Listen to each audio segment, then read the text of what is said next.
பிரதமரின் பொருளாதார ஆலோசகரும் ரிசர்வ் வங்கியின் முன்னாள் ஆளுநருமான சி ரங்கராஜன் பட்ஜெட் குறித்த தனது கருத்துக்களை புதிய தலைமுறையோடு பகிர்ந்து கொண்டிருக்கிறார். அவரோடு நமது டெல்லி செய்தியாளர் கணபதி நடத்திய கலந்துரையாடலை தற்போது பார்ப்போம்.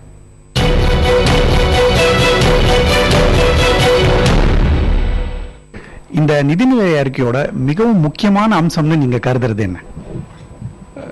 இந்த நிதிநிலை அறிக்கையை நான் வரவேற்கிறேன், போற்றுகிறேன். அதற்கு 3 காரணங்கள் இருக்கின்றன.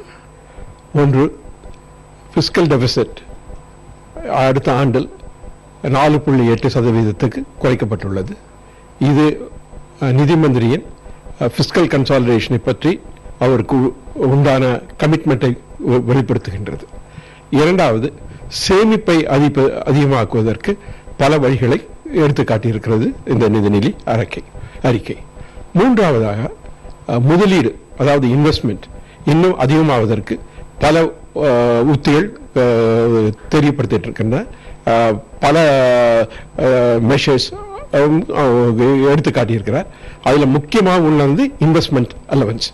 இதனால் அடுத்த ஆண்டில் வளர்ச்சி அதிகமாக இருக்கும். 6.5% உயரும் என்று நான் எதிர்பார்க்கிறேன். மிகப்பெரிய பணக்காரர்கள் மீது இப்போது ஒரு சர்சார்ஜ் கொண்டு வந்திருக்கிறார்கள். அவர்கள் அதிகமாக வருமான வரி கொடுக்க வேண்டியிருக்கிற சூழ்நிலையில இதனால வழக்குகள்லாம் அதிகமாகும். அவர்கள் தங்களுடைய பணபலத்தை பயன்படுத்தி பெரிய பெரிய வக்கீல்கள் மூலமாக வருமான வரித்துறையுடன் பெரிய வழக்குகள்லாம் போடுவார்கள் என்று சொல்லப்படுகிறது. இது பற்றி உங்களுடைய கருத்து? இது தவறானது. இந்த சர்சார்ஜ் என்பது எவ்வளவு வரி செலுத்துகிறார்களோ அதுக்கு மேல் போடப்படுவது. அதனால் இதனால் வழக்குகள் தொடரப்படும் என்று சொல்வதற்கு ஆதாரம் ஒன்றும் இல்லை. அதோடு கூட முக்கியமானது என்ன என்றால், இந்த சர்சார்ஜ் 10% தான், 10% தான் போடப்பட்டிருக்கிறது. அதனால் இந்த டாக்ஸ் ரேட், அதாவது வரி விகிதமானது மிகவும் அதிகமாக போக போவதில்லை. 30%-லிருந்து 33% ஆகும். அதை விட சிறிது மேலாகும், அவ்வளவுதான். அதனால் பணக்காரர்கள், மிகவும் பணம் படைத்தவர்கள் இதற்கு கான்ட்ரிபியூஷன் கொடுக்க வேண்டும் என்பது நல்ல பிரின்சிபல் தான். ஆனால் அதே சமயத்தில் அதை மிகவும் கடினமாக்க கூடாது. அதனால் சதவீதம் சிறிதளவு அதிகமாக இருக்கிறது.